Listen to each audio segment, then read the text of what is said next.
Baiklah, berjumpa lagi di channel saya, yaitu teknisi laptop Palangkaraya. Ya, terima kasih bagi para subscriber yang sudah setia mengikuti channel saya dan terus menyimak video-video terbaru saya ya. Kali ini kita akan menjabarkan yaitu sebuah laptop.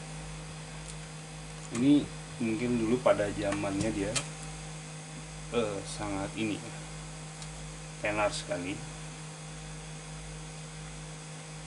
yaitu laptop Acer 4736 yang mana udah sering kita tahu bahwa paling sering kerusakannya adalah masalah yaitu tokin atau kapasitor besar yang sebagai biasanya di output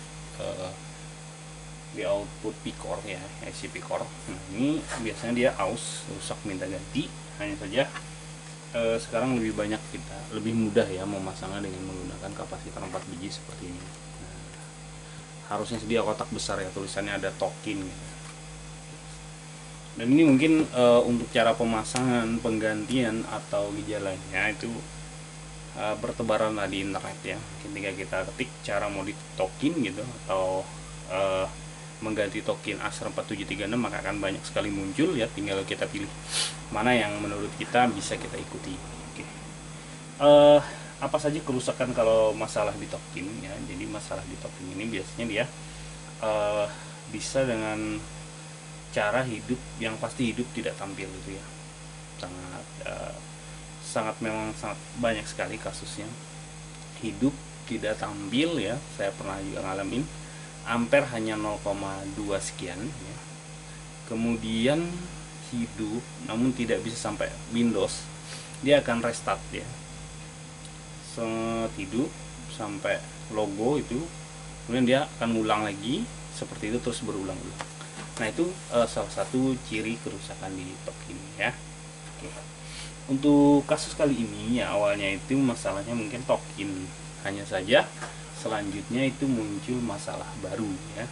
Itu ternyata si laptop ini saat masuk itu tokennya udah dimodifikasi dengan kapasitor 3 biji ya. Kemudian pemasangan juga tidak rapi ya. Awalnya sih kita kira itu permasalahannya, ternyata tidak ya, karena saat di switch ampere itu dia kecil sekali ya. Ada pergerakan hidup sebentar kemudian mati ya. Jadi pergerakannya hanya kalau yang 4 digit ya, ini untuk ampere yang 4 digit yaitu 0,026 ya. Kalau untuk yang 3 digit ampernya mungkin 0,02 ya. Kemudian dengan diikuti lampu power nyala ya, nyala sebentar, bertahan beberapa detik, kemudian dia mati lagi. Ini yang kita bahas ya. Jadi dia hanya hidup beberapa detik, ampere kecil sekali, kemudian dia mati lagi. Oke, di sini bisa kita tebak ya bahwa kalau ampere sekecil itu artinya di sini tegangan PS-nya atau tegangan yang harusnya di switch itu dia jalan bekerja, ini pasti tidak bekerja ya, karena sangat kecil sekali ampernya. Oke, nah di sini setelah kita melalui analisa yang panjang, kemudian juga ya kita hampir berputus asa lah ya, hampir menyerah.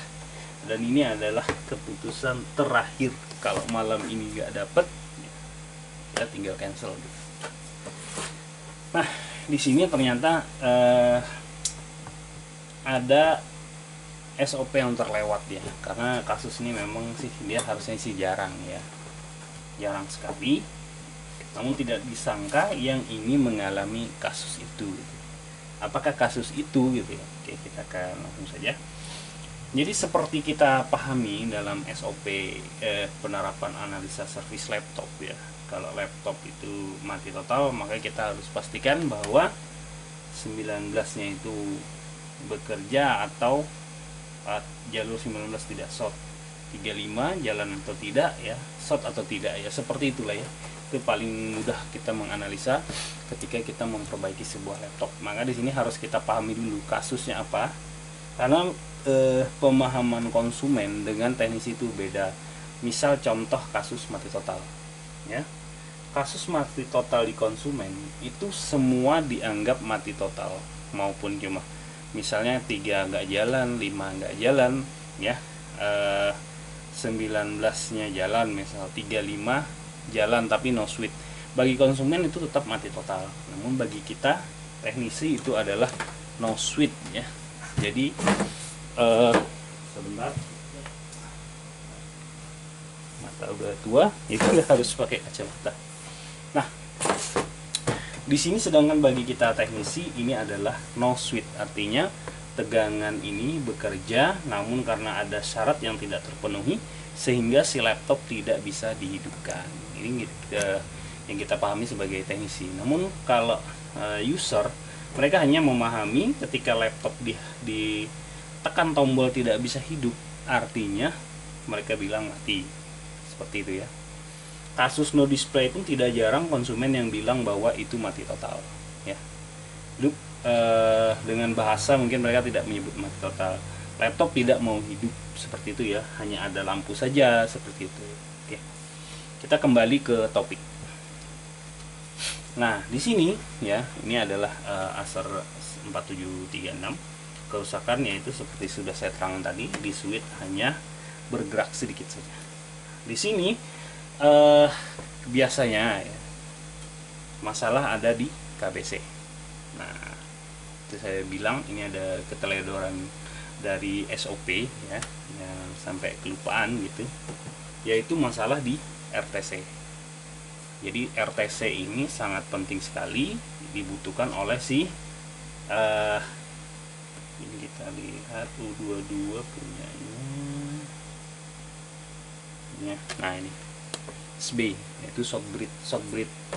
Jadi karena sifat kerja laptop itu ketika kita hidupkan, ya, ini kita switch, muncul perintah untuk bekerja, yaitu si chipset si EC ini, ya, dia juga akan memerintahkan si SB untuk bekerja. Kemudian si SB ini nanti akan memberikan umpan balik terhadap EC, barulah mereka bekerja dengan baik dan benar. Nah, ini ternyata yang kerja itu waktu ditekan tombol switch, oke, tombol switch bekerja dari 3 menjadi 0, kemudian switch ke chipset ini juga dikirim. Nah, itu namanya adalah power button out, ya. Oke, sebentar kita buka di EC. Nah, ini singkatan PBTN_out pager, ya. Artinya sinyal ini dia diperlukan oleh si chipset agar perintah dia bekerja. Jadi si SB ini butuh sinyalnya PBTN_out ini dari 0 jadi 3 atau sebaliknya, ya. Kemudian dikirim terhadap SB. Si SB ini harusnya dia menerima 2 sinyal, ya, pergerakannya itu suspek pager juga, ya. Ternyata PBTN_out ini dia ada dari 0 jadi 3, namun untuk suspek pager tidak ada. Nah, di sini yang kita curigai bahwa si chipsetnya ini tidak bekerja, ya. Nah, sebelum kita memvonis bahwa masalah di chipset, maka yang harus kita tahu yaitu syarat, ya. Syarat untuk si chipset ini bekerja yaitu dia butuh tenaga. Apa tenaganya? Yaitu 3 volt dari RTC, ya. Jadi RTC itu ini dari baterai ini, juga kita akan lihat. Nih, kita lihat di sini juga di tabel Voltec Real, ya, di sini power plan di description, jadi dia penjelasan. Di sini plus RTC PCC, RTC power, ya.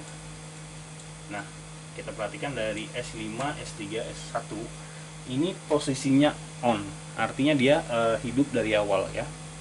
Dia posisinya sama dengan seperti 35, ya, 35 ALW, on, ya. Artinya begitu kita colok, di sini begitu kita colok 35 hadir, harusnya RTC juga hadir. Nah, di sini yang terjadi adalah si RTC ini drop, ya.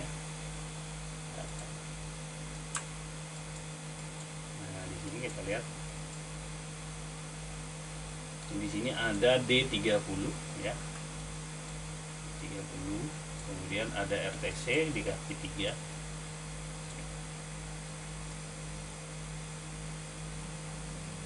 Jadi RTC yang dibutuhkan ini drop, yaitu terukur hanya sekitar 1,5 volt ya, yang mana harusnya di sini bernilai 3 volt. Kita lihat sumbernya satu dari baterai CMOS ya, baterai CMOS, kemudian satu dari plus CHG RTC ya. Kita lihat kalau plus CHG RTC ini sumbernya adalah, oke, kita telusuri yang ada tanda ininya, hanya 2 seperti ini. Kita lihat di sini ada IC PU2 yaitu G920AT240 ya, yang mana kita lihat inputnya ini bersumber dari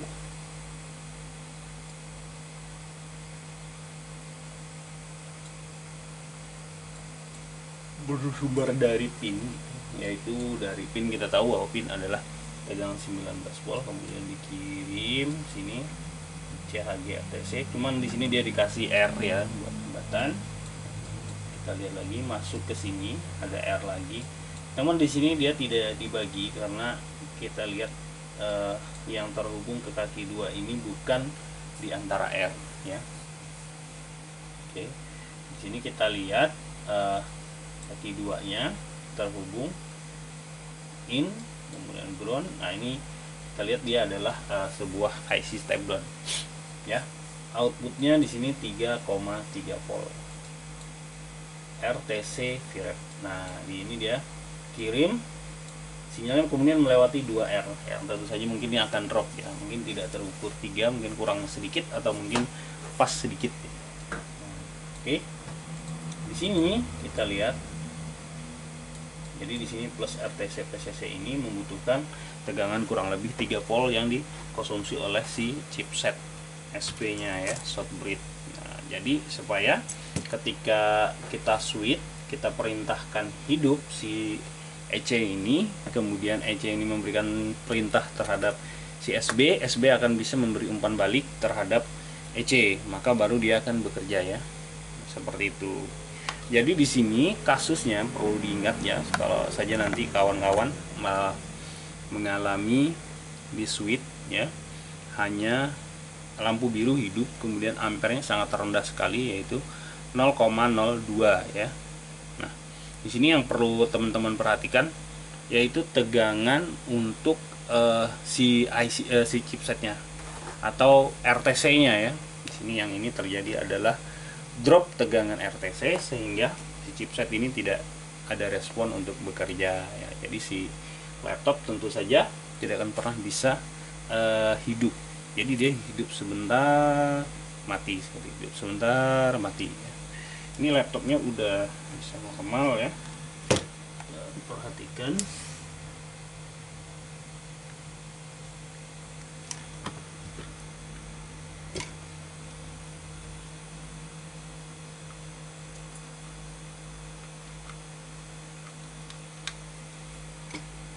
Oke, jadi si laptop ini, jadi intinya sih ini hidup ya, mungkin bisa hidup dibilang nggak tampil, tapi kita juga harus perhatikan ampere. Kalau ampere cuma 0,02 bukan 0,2 ya, jadi 0,02 artinya sangat rendah sekali ya. Jadi ini nggak mungkin lah masalahnya bahwa ini si tokinnya, kecuali mungkin 0,2 gitu ya, 0,2 sekian. Nah itu bisa, saya pernah menemukan bahwa kerusakan memang di token. Kita switch seperti ini, udah hidup tampil ya. Awalnya ya nyala memang biru, di sini biru, di sini biru, hanya saja sebentar kemudian dia mati. Kalau ini udah hidup ya. Ampere juga kalau kita perhatikan udah 0,9, kemudian di LCD juga sudah tampil ya. Oke, cukup untuk kali ini itu saja ya, yang kita bahas ya. Mungkin nanti video-video selanjutnya kita akan terus membuat vlog tutorial cara memperbaiki laptop ya. Semoga saja ini bermanfaat bagi teman-teman. Sekian dan terima kasih. Assalamualaikum. Sampai jumpa kembali.